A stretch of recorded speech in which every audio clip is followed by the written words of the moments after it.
Alright everyone, and welcome back to the channel, or welcome if you're new here. I'm Christina, and today we're back with our weekly reaction video to NXT 2.0, as we're supposed to be calling it around here, right?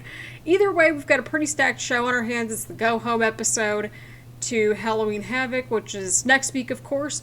As per usual, grab your snacks, grab your twisted beverage. If I look like a disaster, it is simply because I have been dealing with, well, the fact that we're about 4 weeks out from moving. So we've been tossing things out left and right, and there's just a lot going on. So if this reaction video or anything's like super delayed, which has been the case, we will be caught up, and we are almost caught up, which is lovely. So, as per usual, just grab your snacks, grab your twisted beverage, get comfy and cozy, and let's react to NXT.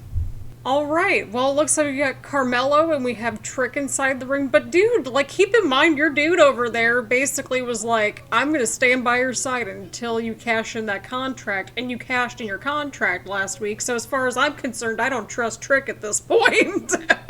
He did say that a couple weeks ago, am I not remembering things right? Sir, I don't think you're the final boss. I feel like that'd be Ciampa at this point, because he's the NXT champion. But I like Carmello, so I'm all for Carmello being the North American champ. I like this dude. Well, to be fair, that championship needs a little bit of help at this point. Well, look who's returned, I think, as more of a good guy in this situation. Mr. Johnny Gargano, looking fresh. We have missed you, Johnny. Oh, please give me this match. I want Carmello versus Johnny. That would be a lovely match. I think we would all love to watch that one. Gotta root for my fellow Clevelander as much as I like Carmello. Thank you, Johnny Gargano. We have missed you dearly in that ring. Oh, Dexter! Oh, look at that! We have continuity with Dexter being the son-in-law. We have Dexter returning. That's nice to see. That little bit right there with Johnny and Dexter. Thank you for making this a lot more palatable. We appreciate the two of you, even if we do not ship index. They just had this interaction with Odyssey Jones, Dexter, and Gargano. Oh my god. That's great. The spirit section? We have a cheering section for this dude. No! I would like to know what this dude's credentials are for teaching at a university, by the way, just so that we're clear. By the way, is this dude's university's, like, football team #2 in the country? I didn't think so. Come on, Odyssey. Just get rid of this dude for all of us. But, I mean, at the same time, Andre Chase could be, like, super smart and stuff like that. Like, as in, like, crafty and creative and just strategic. Okay, that student section's obnoxious. You can tell everybody else is sitting down. That's embarrassing. That was an A+ performance from Odyssey Jones, if I do say so myself. Gotta give him a grade. Odyssey Jones just crushed it. He just crushes it every week, and I enjoy watching him. Good job, Odyssey Jones. We're proud of you. Malcolm Bivens is like, I was just minding my own business and not getting jumped in the parking lot. What is going on with the entrance music? How many times have they changed Diamond Mine's entrance music now? Alright, here we go. We've got the Creed Brothers versus Imperium. This should be interesting, and I think this is a good pairing because, you know, Imperium's a very experienced tag team and stuff like that, so it certainly adds up. Look, anytime that we get Diamond Mine in any capacity on our screens, I'm probably going to enjoy what we're watching. You just sort of mocked Imperium right there. What are we going on about Tom Brady for? I'm so confused. Speaking of Imperium, where's Walter at? Alright, well, Roderick Strong just tried to get involved in the match. Okay, that was a cool double team. That was cool. Oh my god. Fabian Eichner. Just for that alone. Ooh, that was a rough power bomb. Oh, okay, we got Jiro and Kushida out here. That makes sense since they were involved last week with Diamond Mine. This certainly adds up. Oh, Imperium got the win, alright. Good job. Love to see them pick up a win. Oh, wait, hold up here. We have MSK going after Imperium. Payback, when did that happen? I missed something. Where's the logic in any of this? But, I mean, we had some stuff that got furthered in the plot. I don't know. Alright, so we have more of this bizarre partnership with Kyle and Vaughn. They're in the woods.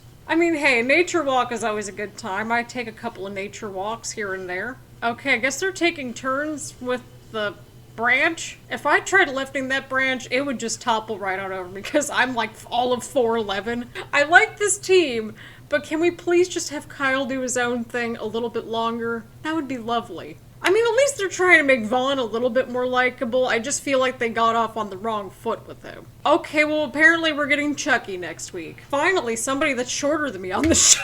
Gacy, we already got 2 people that are misunderstood on this roster. I don't know if there's room for a 3rd one. No, you do not speak for me, sir. We have a First Amendment here in the United States. Thank you very much. Why is he pressing up against a glass? I'm really concerned here. Oh my god, what the frick? Oh my god. No! Wait, so why is there a plexiglass barrier, though? Can we get this explained? Like, is one of them just in jail or something? Or I don't know what the heck's going on. We had a lot of horror movie themes and tropes going on. We had the Great Outdoors. We had, like, the plexiglass potential jail situation here. And Dexter Loomis. Like, that dude exudes horror movie energy. Okay, so we have Elektra Lopez versus Cora and Jade. And they've been sort of at each other for like at least a week or 2 now, and I guess Trey Baxter got into the mix because he's with Cora Jade? Do people not have friends on this show? I mean, to be fair, I would have trust issues with probably a vast majority of this roster by this point, too. Everybody needs a best friend on NXT. Okay, so what? That's like the 2nd sneaky win that we've had tonight? Alright then. I don't know what's going on around here at this point. Okay, so we have the wheel coming back for Halloween Havoc as well. And so the winner of this triple threat match gets to spin the wheel, and that's the stipulation for their match next week. Okay, we're off to a good start so far. Okay, well that was awkward. What is going on right here? Why are we not doing anything? Alright, good job, EO. Thank you for holding down the fort per usual. We appreciate you. Ooh, okay. Persia's doing a pretty good job with this match so far from what it looks like. These 2 are holding down the fort. Oh, I think she just tripped on the rope. I think a nasty landing's an understatement. Alright, so we're back from the break, sort of. I was in the middle of making a cup of tea during the break, and that bled into this match, returning from the break. Nice power bomb right there from Persia. Gotta love when that happens. Okay, but the spin the wheel thing, giving the team the advantage, that doesn't make any sense to me because they don't know what match they're gonna have next week until they spin the wheel. I will say this though, I was quite impressed with Persia Pirotta in this match. I thought she did a really good job. Oh wait, they're spinning the wheel right now? Oh, okay, I guess we're spinning the wheel right now. Let's see what happens here. A Scareway to Hell ladder match. I want to know how they're gonna make this scary. I need to see what happens here. I will say this, at least Tony D'Angelo at least leans into the character. I'll give him that. You've got to give credit where credit is due. Did he just tell him to give him a break? Dude, you're the one on the offense. Come on. If you're on the offense, you want to try to stay on the offense. I'm not a trained professional wrestler. I just like to, you know, think things through a little bit. Do we really need 3 of those camera cuts back to back to back like that? My head is just jarred right now. I did not think that was a finish, but okay. We will roll with it. What? Who's this Mark dude? Well, right before the break, they had somebody in the back of his trunk, so I mean, are we getting to wrestling in very watered-down Sopranos crossover, or what's going on here? Oh no, he did not say forget about it, or forget about it. So we're supposed to support this dude that's allegedly kidnapped somebody and put them in the back of their trunk? Apparently people were cheering for Dexter when he was kidnapping people, so I mean, anything's fair game. Okay, so what happened before the break was that Legado went after Briggs and Jensen and hit them with chairs, or at least one of the dudes with a chair. And just everything's all breaking loose. You had Elektra going after Cora and Jade, I think, earlier as well, and then they went after Trey Baxter, I think. So I'm just gonna assume that all those situations are just gonna fold in together, I think, right? I don't know. Look, I like Legado and everything, but god dang, they're just like all over this show here tonight, and I don't know how I feel about this. Alright, well, Legado del Fantasma won the match. Love to see that. Love when that happens. But man, oh, this is just getting rough to get through. At least we got a couple of matches to look forward to the rest of the evening because holy crap. I don't know about y'all, but this has been a rough one to get through. And like, I'm not talking about the match, I'm talking about the show as a whole. We'll have to see what happens with Legado del Fantasma moving forward. We shall see.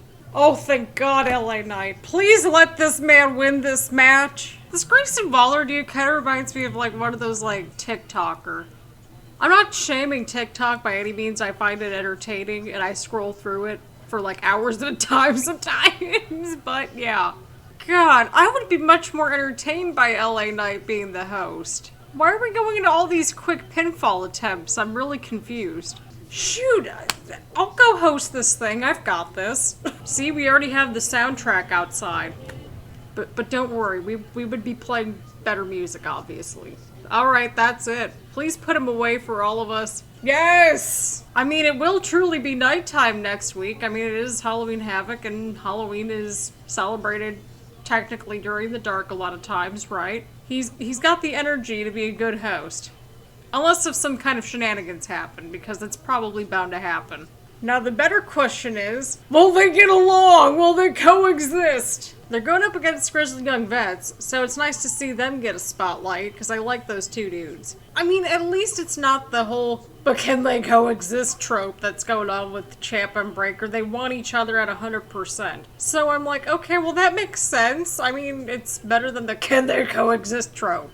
If you couldn't tell, I'm also in that chunk of the audience that's just a little annoyed by that, because, like, even if they are, like, on uneasy terms, like in this situation here, right, there's still some kind of a backstory as to how they ended up teaming up together, you know, mutual enemies and stuff like that. Alright, we're back from the break. It appears to be that Grizzled Young Vets are in control. We have James Drake and Tommaso Ciampa in the ring right here. Ciampa's getting back up, trying to mount some kind of offense right here. Ciampa just accidentally hit Zach Gibson on the apron. Oh, okay, well that explains where Gibson went. Okay, that makes sense. I think all the title pictures are cloudy. We had a float chart going on for a while with the world title, or the NXT championship, I should say. And it gets even cloudier as you go throughout the rest of the championships. Like, where's the direction? Oh, Ciampa's trying to turn things around, but oh, nope. Not at all. I think trying to rally Ciampa is an understatement, honestly. Crowd loves Ciampa, and those of us at home, we also love Ciampa as well. Why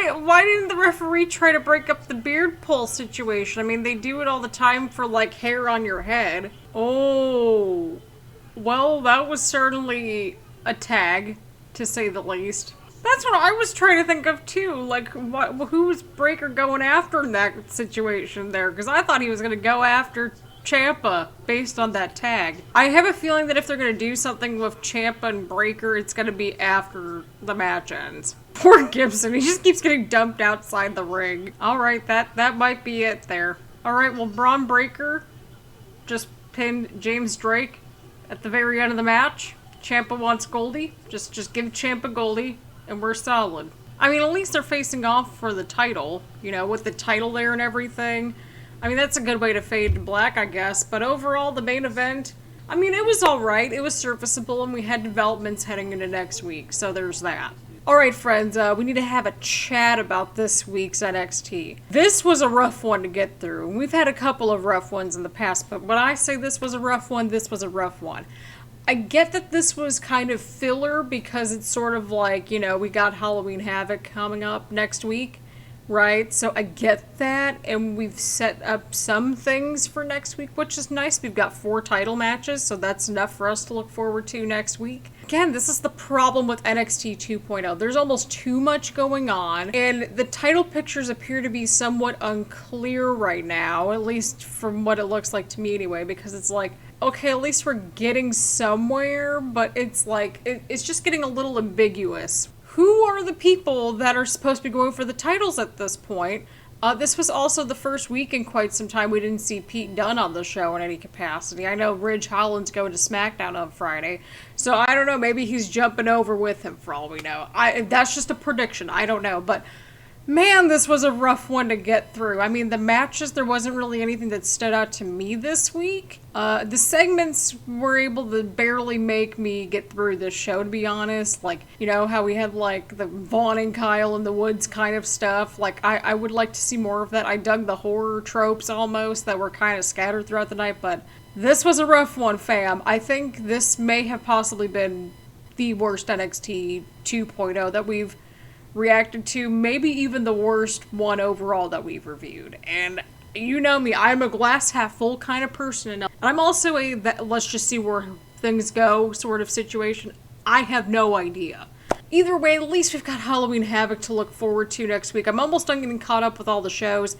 My hope is to get all caught up, hopefully by the end of the week, and that sort of thing. So either way around, let me know what you all thought about this week's NXT down in the comments down below. Make sure to leave a like, leave a comment, and also hit the subscribe button, hit the bell button so you get notifications around here. And make sure to check out all the links to my social media and to the podcast down in the description as well. So on that note, thank you all so much for tuning in, and I will see you all around later. Bye, everyone.